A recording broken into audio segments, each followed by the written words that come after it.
도전을 해봤습니다. 어떻게 제가 잘 보이실까요? 네. 앞으로 라이브를 미리 예고하고 일주일에 한 번 정도는 라이브를 해볼까 합니다. 네. 먼저 오늘 이 방송 본 내용 시작하기 전에 오늘이 대통령 선거일이잖아요. 다들 투표는 하셨는지요?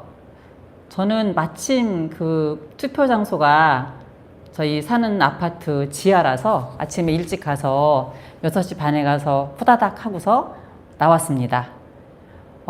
제가 작년 2월 말에 이제 퇴직을 하고서 다 같이 배움 연구소를 열어서 이 공간이 다 같이 배움 연구소입니다. 그런데 이 다 같이 배움 연구소 이름을 지을 때 굉장히 많이 제가 고민을 했었어요. 이름을 뭘로 할까? 그래서 제가 가장 하고 싶었던 이름은 진짜 배움 연구소였었거든요.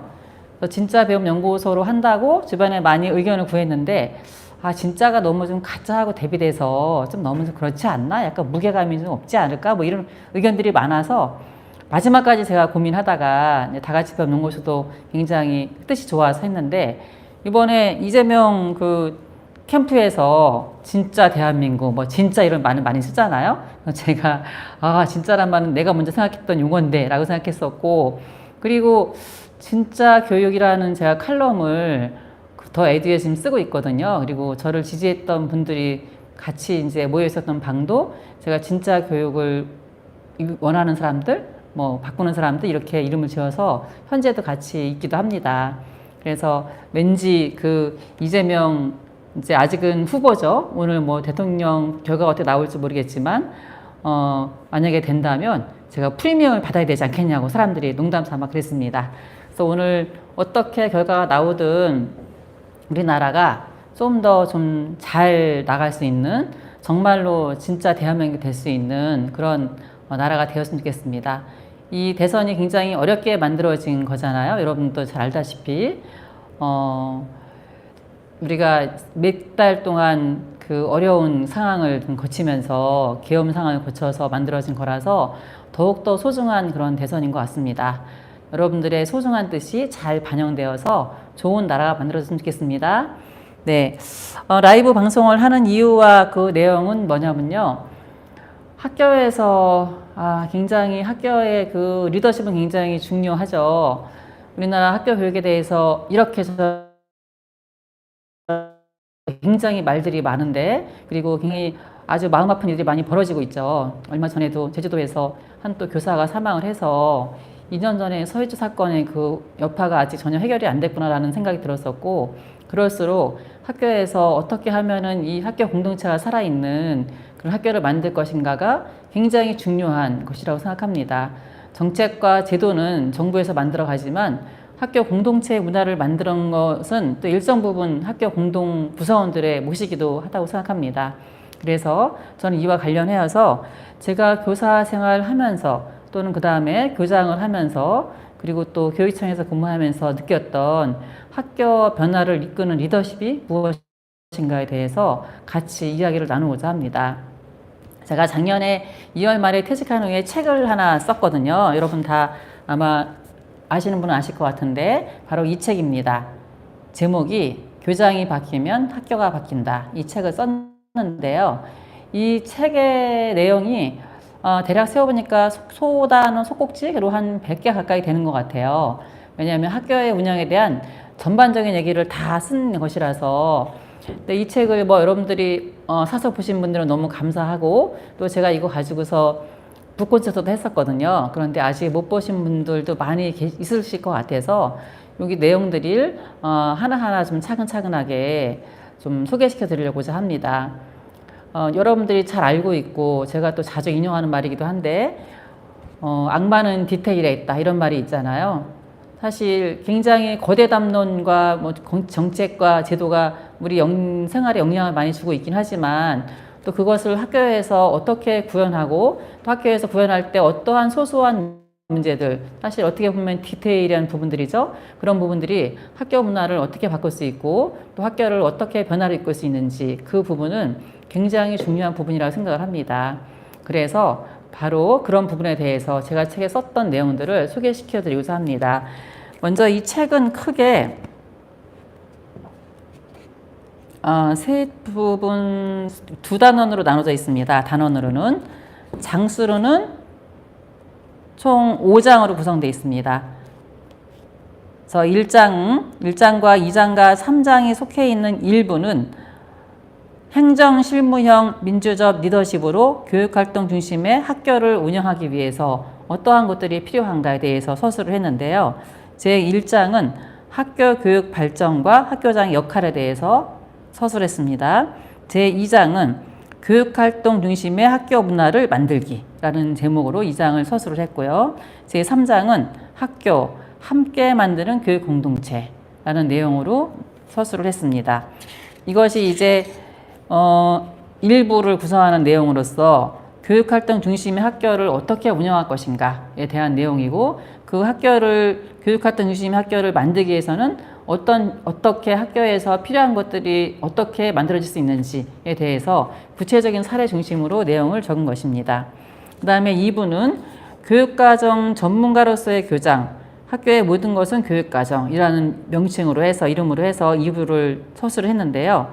2부는 4장과 5장으로 구성되어 있습니다. 4장은 학교의 모든 것은 교육과정이다 라는 관점에서 쭉 내용을 서술을 했고요. 그리고 5장은 학교 시설과 예산, 그래서 학교 시설과 예산이 어떻게 교육과정과 연관이 되는지에 대해서 내용을 적었습니다. 그리고 이 시설과 예산을 사용을 할 때 실제로 구체적으로 어떤 부분들이 학교에서 문제가 되는지 그런 내용들을 서술을 했습니다. 그리고 마지막으로 에필로그에서는 교장 승진 제도의 개선과 교장 공모제의 전면화가 필요하다는 주장으로 썼는데요. 사실 학교에서 리더십은 많은 사람들이 발휘할 수 있습니다. 교장만이 리더라고 말할 수는 없겠죠. 중간층에 있는 경력이 좀 있는 교사들도 굉장히 많은 리더십이 필요하고요. 중간 리더십이라고 표현할 수 있을까요? 그리고 또 이제 교사로서 공동체, 개인의 어떤 그런 리더십이 아니고 집단 지성으로 그렇게 함께 학교를 만들어가는 리더십, 그 리더십도 필요한데, 이런 사실 모든 리더십을 이끌 수 있는 사람은 가장 적합하고 또 그 역할을 담당해야 되는 사람은 학교 교육을 총괄하는 교장이라고 할 수 있을 것 같습니다. 교장 선생님이 그 역할을 잘 못하면 그 다음에 이제 어려움이 발생할 수가 있죠.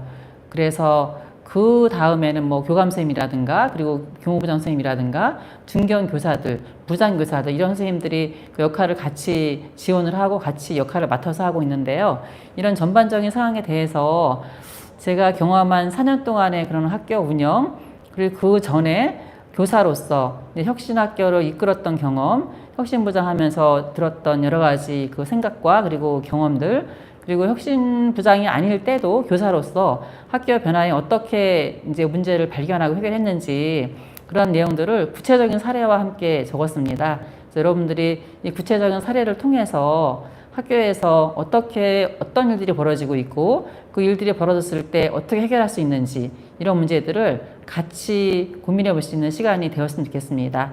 이렇게 라이브로 하는 이유는 실시간으로 여러분들과 소통할 수 있을 것 같아서 좋을 것 같습니다. 네. 앞으로 제가 이 라이브를 언제 할까 고민을 해봤는데요. 선생님들도 좀 볼 수 있으면 좋을 것 같아서, 오전 시간에 하는 거는 좀 어려움이 있을 것 같고, 월요일 날 오후에 할까 합니다. 월요일 날 3시 반 정도에서 할까 합니다. 어떨까요, 시간이? 혹시 보신 분이 있으면은 이거를 한번 시간도 제한해 주세요. 가장 언제가 적합할지. 그리고 실시간으로 못 보셨더라도 너무 아쉬워하지 마시고, 아쉬워하시면 저로서 너무 감사하고 고마운 일인데요. 이 실시간 방송을 하고 나서 이 영상은 다시 유튜브에 올려놓을 계획입니다. 그러니까 실시간으로 못 보신 경우에는 그 내용을 다시 보시면 될 것 같습니다. 주제는 제가 미리 이틀 전 정도에 게시판에 올려드리도록 하겠습니다. 되도록 책의 순서에 따라서 할까 생각하고 있긴 한데요. 좀 시적절하게, 예를 들어서 어떤 일이 발생했을 때는 사회적으로 어떤 문제가 이슈가 되고 있거나 할 때는 그 내용에 좀 해당하는 부분들을 찾아서 그 내용으로 대화를 하면 훨씬 더 여러분들과 같이 도움이 될 수 있을 것 같고 소통하는데 많이 좀 좋을 것 같아서 그렇게 하도록 하겠습니다. 네, 오늘이 화요일이죠? 화요일이니까 다음 주 월요일 날 3시 반에 제가 다시 한번 라이브를 열도록 하겠습니다. 혹시 뭐 일정이 달라지거나 아니면 일정이 그대로라도 제가 이틀 전에는 라이브를 언제 하겠다는 거를 게시판을 통해서 홍재남TV 게시판을 통해서 공지를 드리도록 하겠습니다. 네, 오늘 대선일 오후인데요. 여러분들 투표 아직 안 하신 분 설마 없으시죠? 투표 잘 하시고 8시부터 또 개표방송 시작한다고 하니까 저도 이제 집으로 가려고 합니다. 가서 캔맥주 하나 놓고서 시원하게 맥주 마시면서 개표방송 두근두근 보도록 하겠습니다. 오늘 라이브로 배워서 반가웠습니다. 고맙습니다.